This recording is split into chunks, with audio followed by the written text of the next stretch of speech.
ప్రభువైన యేసుక్రీస్తు నామమున మీ అందరికీ ఉదయకాల శుభములు కలుగునుగాక. యేసుక్రీస్తు దివ్యమైనటువంటి శ్రేష్టమైన నామమున మరొకసారి మిమ్మల్ని కలుసుకోవడానికి, దేవుని మాటను బోధించడానికి దేవుడిచ్చినటువంటి ఈ కృపను బట్టి దేవాతి దేవునికి మహిమ కలుగునుగాక. ఆమేన్, హల్లెలూయా. కుటుంబ కలహాలతో, గొడవలతో, పరువు పోయి బాధతో, సిగ్గుతో ఉన్నావా దేవుని బిడ్డ? చదువులో మంచి మార్కులు రావట్లేదని సిగ్గుతో ఉన్నావా? ఉద్యోగంలో అవమానముతో, నిందతో, సిగ్గుతో నువ్వు ఉంటున్నావా దేవుని బిడ్డ? పెళ్ళయింది, అనేక సంవత్సరాలు గడిచిపోతున్నాయి, ఇంకా నాకు సంతానము లేదే అని ఇరుగు పొరుగు వారి మధ్యలో, నీ తోటి వారి మధ్యలో, నీ బంధువుల మధ్యలో అవమానముతో, సిగ్గుతో తలదించుకుంటున్నావా దేవుని కుమారుడా, కుమార్తె? అనేక సంవత్సరాలు గడిచిపోతున్నాయి, నా వయస్సు గతించిపోతుంది, వివాహం వయస్సు దాటిపోయింది, ఇంకా నా జీవితంలో వివాహం అనే శుభకార్యమే లేదు అని సిగ్గుతో తలదించుకొని బ్రతుకుతున్నావా సమాజంలో, సంఘములో ఏమి చెప్పలేక? అయితే దేవుడు ఈ ఉదయకాలము నీతో ఒక ప్రవచనాత్మకమైన మాట విడుదల చేస్తా ఉన్నాడు. ఈరోజు దేవుడు నీకు ఒక ప్రవచనాన్ని, ఒక ప్రవచనాత్మకమైన దేవుని సందేశాన్ని దేవుడు నీతో మాట్లాడాలని ఇష్టపడతా ఉన్నాడు. ఏంటి ఆ ప్రవచనము అంటే, నా జనులు ఇక ఎన్నడూను సిగ్గునొందరు. నీ కొరకు దేవుడు ఒక ప్రవచనాన్ని విడుదల చేస్తా ఉన్నాడు. ఏంటి ఆ ప్రవచనం అంటే, నా జనులు, నా ప్రజలు ఇక ఎన్నటికి సిగ్గునొందరు. ఈరోజు దేవుడు నీతో మాట్లాడుతున్న ప్రవచనం దేవుని బిడ్డ. ఈ మాట ఎంతమంది రిసీవ్ చేసుకుంటారో దేవుని బిడ్డలారా, దేవుడే మాట్లాడుతూ ఉన్నాడు. ఆయన ప్రవచనాత్మకమైనటువంటి మాట, సందేశముతో దేవుడు నిన్ను ఈరోజు ఆశీర్వదించాలని కోరుకుంటా ఉన్నాడు. నా జనులు ఎన్నడూను సిగ్గునొందరు. హల్లెలూయా. మనం దేవుని లేఖన గ్రంథాన్ని ఒక్కసారి చూసుకుందాం. యోవేలు రాసినటువంటి గ్రంథము 2వ అధ్యాయము 26వ వచనాన్ని మనం చదువుకున్నట్లయితే, ఈ ప్రవచన మాట నీ జీవితంలో నెరవేర్చబోతుంది. నీ జీవితంలో దేవుడు ఒక ప్రవచనాత్మకమైనటువంటి మాటను విడుదల చేస్తా ఉన్నాడు. యోవేలు 2వ అధ్యాయము 26వ వచనం, నా జనులు ఇక ఎన్నడూ సిగ్గునొందరు. ఇది నీ కోసం దేవుడు పలుకుతున్న దేవుని ప్రవచనాత్మకమైన మాట. ఎందుకు సిగ్గునందరో తెలుసా దేవుని బిడ్డలారా? అదే మాట మనం యోవేలు గ్రంథము 2వ అధ్యాయము 25వ వచనాన్ని మనం చూసుకుందాం. మీరు కడుపారా తిని తృప్తి పొంది మీ కొరకు వింత కార్యములను జరిగించిన మీ దేవుడైన యెహోవా నామమును స్తుతించునట్లు నేను పంపిన మిడతలను, గొంగలి పురుగులను, పసరు పురుగులను, చీడ పురుగులను అను నా మహా సైన్యమును తినివేసిన సంవత్సరముల పంటను నేను మీకు మరలా నిత్తును. ఆమేన్. నా జనులు ఇక ఎన్నటికి సిగ్గునొందరు అని దేవుడు ఈ రోజు నీకు ప్రవచనము దేవుడు మాట్లాడుతూ ఉన్నాడు. ప్రవచనాత్మకమైన మాట దేవుడు సెలవిస్తున్నాడు. ఎందుకో తెలుసా? యోవేలు 2:25 ప్రకారము నీ దేవుడైన యెహోవా నీ కొరకు వింతైన కార్యములు చేయబోతున్నాడు. ఈ మాట ఎంతమంది రిసీవ్ చేసుకుంటారో ఈ నెలలో దేవుడు మీ కొరకు ఒక వింతైన కార్యము చేయబోతున్నాడు. దేవుడు నీ కొరకు ఒక వింతైన కార్యమును చేయబోతున్నాడు. ఎందుకో తెలుసా? నా జనులు ఇక సిగ్గు నొందకుండునట్లుగా, నా ప్రజలు ఇక ఎన్నడూ అవమానపరచబడకుండునట్లుగా దేవుడు నీ జీవితంలోనికి ఎంటర్ అయిపోతున్నాడు. నీ పరిస్థితుల్లోనికి దేవుడు రాబోతున్నాడు. దేవుని బిడ్డలారా, మీరు నమ్మినట్లయితే ఈ ప్రవచన మాట ఈ మంత్లో మీకు నెరవేర్చబడుతుంది.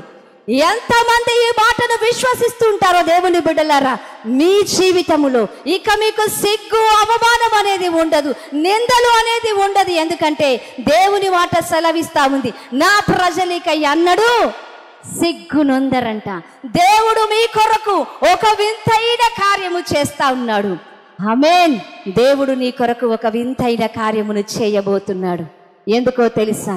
నీవు పడుతున్న అవమానాన్ని, నువ్వు పడుతున్న సిగ్గును దేవుడు కొట్టివేయడానికి, లక్షలు బిజినెస్ లో పెట్టి అప్పుల పాలై సిగ్గుతో తల వంచుకుంటున్నావేమో, భరించలేక ఆత్మహత్య చేసుకోవాలనుకుంటున్నావో ఏమో, దేవుడు నీ కొరకు ఒక వింతైన కార్యము చేయబోతున్నాడు. నెలలు తరబడి డబ్బులు వెచ్చించి ఆరోగ్యము కూడా సంపాదించుకోలేకుండా అనారోగ్యముతో నువ్వు ఉంటున్నావేమో, మరణ పడకతో నువ్వు ఉంటున్నావేమో, దేవుడు నీ కోసం ఒక వింతైన కార్యము చేయబోతున్నాడు. అనేక సంవత్సరాలు ఇల్లు కట్టాలని ఆశపడి ఇల్లు మధ్యలోనే ఆగిపోయిందో ఏమో దేవుని బిడ్డ, దేవుడు నీ ఇంటిని కట్టబోతున్నాడు. నీ కొరకు దేవుడు ఒక వింతైన కార్యము నీ కుటుంబంలో జరిగించబోతున్నాడు. నీ బిడ్డల వివాహాలు జరిగించాలని ఆశపడుతున్నావో ఏమో, డబ్బులు లేవని ఆగిపోతున్నాయేమో, సంబంధాలు వచ్చినట్టుగా వెనక్కి వెళ్ళిపోతున్నాయో ఏమో. అయితే దేవుడు ఈ మాట వింటున్న నీకు ఒక శుభవార్త తెలియజేస్తా ఉన్నాడు. నీ జీవితంలో, నీ బిడ్డల జీవితంలో, నీ కుటుంబంలో ఒక వింతైన కార్యము దేవుడు చెయ్యబోతా ఉన్నాడు. ఇక నీకున్న అవమానాన్ని, నీకున్నటువంటి ఆ దరిద్రతను దేవుడు కొట్టివేయబోతా ఉన్నాడు. నా జనులను ఎన్నడూ దేవుడు సిగ్గుపరచను అని దేవుడు మాట్లాడుతూ ఉన్నాడు. నిజం దేవుని బిడ్డ, నీ కొరకు దేవుడు ఒక వింతైన కార్యాన్ని దేవుడు చేయబోతా ఉన్నాడు. సంవత్సరాలు గడిచిపోయాయేమో, ఇంకా సంతానము లేక, సాఫల్యము లేక, అనేకుల మధ్యలో, సంఘములో, సమాజములో, కుటుంబంలో కలహాలతో, నిందలతో భరిస్తూ, వేదన పడుతూ జీవితాన్ని జీవించలేక ఉంటున్నావేమో. నీ కొరకు దేవుడు ఒక వింతైన కార్యము చేయబోతా ఉన్నాడు. ఆమేన్.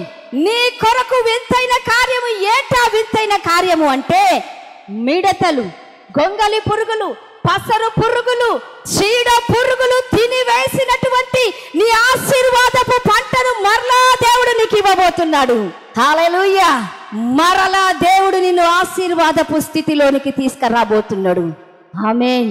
అందరి చేత ద్వేషించబడి, దూషించబడి, బ్రతుకు మీద విరక్తితో ఉన్నావేమో, మరలా దేవుడు నీ సిగ్గును, నీ వైధవ్యాన్ని తొలగించి దేవుడు నీకు ఆశీర్వాదాన్ని ఇవ్వబోతా ఉన్నాడు. చీడ పురుగులు, పసరు పురుగులు, గొంగలు పురుగులు తినివేసినటువంటి ఆశీర్వాదపు ద్వారాలను దేవుడు తెరవబోతా ఉన్నాడు. నీ కొరకు దేవుడు ఒక వింత కార్యమును చేయబోతా ఉన్నాడు. నా కుమారుడా, నా కుమార్తె, ఈ మాట నీకోసమే దేవుడు మాట్లాడుతా ఉన్నాడు. నువ్వు నమ్మినట్లయితే ఈ వాగ్దానము నాదే అని నువ్వు ఎప్పుడైతే రిసీవ్ చేసుకుంటావో, ఎప్పుడైతే ఆ వాగ్దానం నువ్వు పొందుకుంటావో, దేవుని మాట తప్పకుండా జరుగుతుంది. నీ జీవితములో, నీ కుటుంబ జీవితములో, నీ బిడ్డల జీవితములో దేవుడు ఒక వింతైన కార్యము చేయబోతా ఉన్నాడు. నీ యొక్క సిగ్గును దేవుడు తొలగించబోతా ఉన్నాడు. 10 మందిలో దేవుడు నిన్ను తల ఎత్తుకునే వారిగానే చేస్తాడు. 10 మందిలో దేవుడు నిన్ను ఆశీర్వదించబడిన వ్యక్తిగానే చేస్తాడు. నీ కొరకు మూయబడిన ద్వారాలన్నిటినీ దేవుడు తెరవబోతా ఉన్నాడు. దేవుడు నీ కొరకు ఒక ద్వారము తెరవబోతా ఉన్నాడు. నీ కొరకు ఒక పరలోక సైన్య దూతను దేవుడు నీ కోసం పంపబోతా ఉన్నాడు. నీ కొరకు దేవుడు వింత కార్యమును చేయడానికి పరలోకము నుండి సహాయమును పంపబోతున్నాడు. ఆమేన్. నా కొరకు సహాయము దొరుకుతుంది. నా కొరకు ఒక సహాయము పంపబడుతుంది. నీ కొరకు ఒక సహాయము పంపబడుతుంది. ఎందుకో తెలుసా? నా జనులు సిగ్గు నొందరు అన్న దేవుని ప్రవచనాన్ని నెరవేర్చుటకు దేవుడు నీ కొరకు పరలోకము నుండి ఒక సహాయాన్ని దేవుడు పంపబోతున్నాడు. నీ కొరకు దేవుడు వింతైన కార్యాలు చేస్తా ఉన్నాడు. ఈ మాటలు విశ్వాసముతో స్వీకరించి, దేవుని మాట నిజముగా జరుగుతుంది నా జీవితములో నమ్మి, అబ్రహాము వలె నువ్వు అడుగులు ముందుకు వేయి. తప్పకుండా దేవుడు నీ జీవితంలో, నీ కుటుంబంలో ఒక వింతైన కార్యాన్ని నువ్వు చూస్తావు. దేవునికి మహిమ కలుగునుగాక. మనం ప్రార్థన చేసుకుందాం. దేవుని బిడ్డలారా, అందరూ 2 చేతులు పైకెత్తి నా వైపు చూడండి. నాతో పాటు ఈ ప్రార్థనలో ఏకీభవించండి. కన్నులు మూసుకుని, దేవా, ఈరోజు విడుదలైన ప్రవచన మాటను బట్టి తండ్రి నీకు వందనాలు. నా జనులు ఇక ఎన్నడూ సిగ్గునందరు అన్నావు ప్రభువా. ఇదిగో నందరు అన్న నీ మాటను మేము పలుకుతూ ఉంటుండగా, ఇదిగో యెహోవా మీ కొరకు ఒక వింతైన కార్యము జరిగించునన్నావు అయ్యా. ఇదిగో నాయన, ఈ బిడ్డలను దీవించండి, ఆశీర్వదించండి. ఎవరెవరి జీవితాల్లో ప్రభా సిగ్గుతో, అవమానముతో, నిందతో ప్రభా వారు నింపబడుతున్నారు, వారి జీవితంలో ఈ ప్రవచన వాక్కు నెరవేరును గాక యేసు క్రీస్తు నామములో. అయ్యా, ఇదిగో నా జనులు ఇక సిగ్గు నొందరు అన్న మాటను యేసు నామములో అది జరుగును గాక. యేసు నామములో నేను ఒక ప్రభా ఇదిగోనైనా నీ మాటను విడుదల చేస్తూ ఉంటుండగా, దేవాని శక్తితో ఈ మాటను పలుకుతూ ఉంటుండగా, ఇప్పుడే వింటున్న వారి జీవితంలో నరాల్లోనికి ఈ మాట యొక్క శక్తి తాకబడును గాక. వారి గర్భఫలాలు తెరవబడును గాక. వారి రోగము యేసు నామములో లయమైపోవును గాక. వారి ఆర్థిక ఇబ్బందులలో, వారికి ఆర్థిక ఇబ్బందుల ప్రభు దీవెన కలుగును గాక. ప్రభు ఇదిగో మూయబడిన ప్రతి ద్వారము